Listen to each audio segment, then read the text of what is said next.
За ерөнхийдөө Дорногов аймгийг зорж ирэх, Дорногов аймгийн музейг зорж ирэх хамгийн том шалтгаан бол бидний хамгийн сайн мэддэг Чингис хааны цагаан туг манай Дорногов аймгийн музейд хадгалагдаж байдаг. За энэ туг маань ямар учиртай гэхээр их Монгол улсыг Чингис хаан маань 1206 онд байгуулад 9 хөлт цагаан тугаа тагсан байдаг. За энэ 9 хөлт цагаан тугийн туг бол өөрөө нэг гол цагаан туг, дагуул 8 тугаас бүрддэг. За энэ дагуул 8 тугийг тухайн үед 1630-аад оноос эх орныхоо 408 зөвхөст суулгаж тухайн үеийн нийслэл хар хороомоос энэ төрт ёсны уламжийг тогтоох, за гаднаас бас харийн төрөмгөл өртөжсэн учраас тэднээс хамгаалах гэсэн ийм зорилгоор эх орныхоо 408 зөвхөст суулгасан байдаг. Тэгээ тэрний нэг туг бол бидний энэ харж байгаа Хангал ихт цагаан туг гэдэг нэртэй. Энэ туг Дорногов аймгийн Хөвсгөл суманд Хөх толгой гэдэг газар суулгасан байна. За энэ тугийг 1630-аад оноос суулгаснаас хойш 300 гаруй жил яг тэр газараа манай нутагт дахигдаж ирсэн. За тусгай энэ тугийг хадгалж хамгаалах тугч удмынхан энэ тугийг хадгалж хамгаалж 300 гаруй жил үр удмаараа хамгаалж ирсний хүчинд 37 оны хэлмэдүүлэлтэнд бол өртсөн. За ингэж өртөхдөө тугны маань дог буюу сэрээ, за ишин дээрх энэ чүн чулуун бурхан, за хамгаалагч нь Баатар гэж энэ гурвыг тугч удмынхан хамгаалж авч үлдэж чадсан байна. Өөрөөр хэлбэл энэ тугны амь шүншин байж байна гэсэн үг. Ингээд 90-ад оноос судалгаа эхлээд түүхчид цагаан тугны мөрөөрх судалгаанууд бол идэвхтэй өрнсөн. За ингэж өрнсөөр байгаад тухайн үеийн хамгийн сүүлд нүдэрээ харж дахиж исэн хүн амьд сэрүүн байсан гэдэг ийм том шалтгаан. Дээрэс нь бусад сурвалжийн мэдээ баримтаас үндэслээд энэ бол Дорногов аймгийн Хөсгөл сумын Хөх толгойд хадгалагдаж ирсэн Чингис хааны туг муу юм байна гэдгийг судлаачид бол дуунигтайгаар баталсан байна. За тэгээд газрын нэр хүртэл өөрчлөгдсөн байдаг. Тэр Хөх толгой гэдэг газар бол Сүлдэн Хөх толгой гэдэг нэртэй болсон.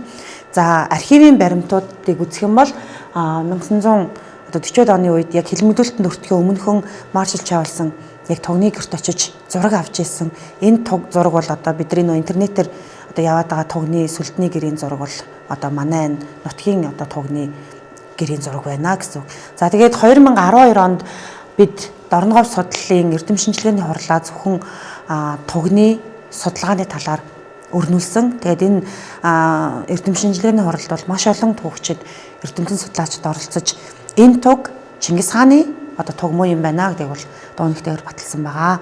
Ингээд музейдээ залаатай байж байна. Тугны гэр маань тэр Сүлдэн Хөх толгой гэдэг газараа бол дахигдаад тэр 300 гаруй жил болсон байгаа байхгүй. За тэр үед бол тугийг хадгалж хамгаалах тусгай зан үйлтэй төрийн туг учраас, их хааны туг учраас. За тийм учраас энэ тугийг том гэртэй тугны гэрийн тооноор нь туг маань өөрөө ингээд цухсан байдалтай ийм том гэр. За үүдэнд нь мэдээж бид нар нэг сүм хийдүүдийн нэг ямпаа алга гэж мэддэг шүү дээ. Тэрэн шиг тэр тугны гэрийн сүлд хамгаалагч тугууд үүдэнд нь ийм 3 туг залаатай. За ийм байдалтай ийм архивын зураг бол явж байдаг. Тэр бол яг бидний түүхэн баримтуулж байгаа гэсэн үг. Тугийг хамгаалагч бид нар ургийн овг байгаа шүү дээ. Дархан тийм боржгон гэдэг. Тэгэхээр энэ тугч удмынхан манай Хөвсгөл суманд бол яг амьдарч байна.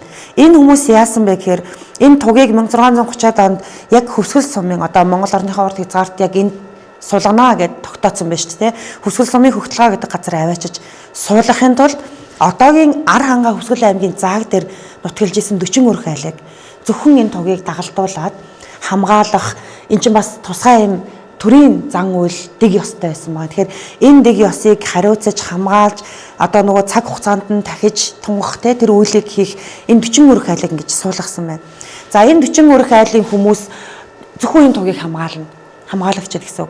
Тэгээд энэ тугийг тусгай тэр нөгөө цаг нар одоо үйл хэргийг нь гүйцэлдүүлж тахих тийм үйл хэргийг хийхээс гадна хамгийн гол зүйл нь хамгаалах. Ерөөсөө энэ тугны үйл одоо түүх үн цэнийг маш сайн мэддэг, ард олонд бас энэ талаарх ойлголтыг өгдөг. Энэ тугийг хадгалагдаж байна шүү гэдгийг одоо юу гэдэг энэ тугны л одоо бүх мэдээллийг одоогийнхоор бол нөгөө музейчл байсан байгаа байхгүй тийм ээ. Энэ тугийг л хадгалж хамгаалах зорилготой. Энэ 40 өрх айлын хүмүүс нутгаа санагалзаад манай хүсгэл сумыг хүсгэл гэж нэрлсэн гэдэг юм бас номогтой. Тэгэхээр энэ хүмүүсийн одоо үүрэг маш өндөр байсан байна, хариуцлага маш өндөр байсан байна. Өөрсдөө энэ тугны талаарх мэдлэг мэдээлэл үн цэнийг одоо маш сайн мэддэг, хайрлаж хамгаалдаг байсан байна.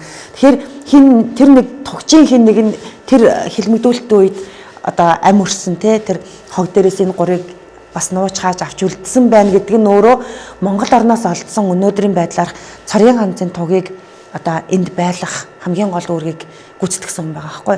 Тэгэхээр энэ тугч удмынхан бол одоо хүртэл өөр удам маань одоо амьдарч байна.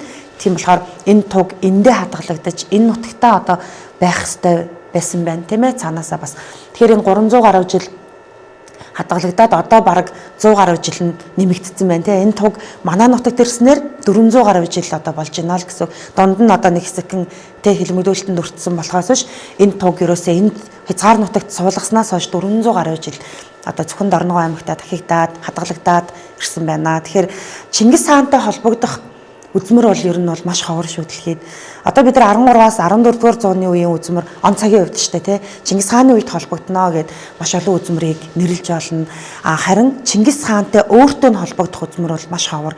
Тэгэхээр бид нар Чингис хаантай холбогдох ялангуяа бүр төрт ясны энэ цагаан туг одоо Дорногов аймагт хадгалагдаж байна гэдэг бол манай Дорногов аймгийг одоо зорж ирэх бас хамгийн том шалтгаан юм шүү. Тэгэхээр энэ тугийг одоо ямар нэгэн шашны нөлөөгөөр биш тийм ээ.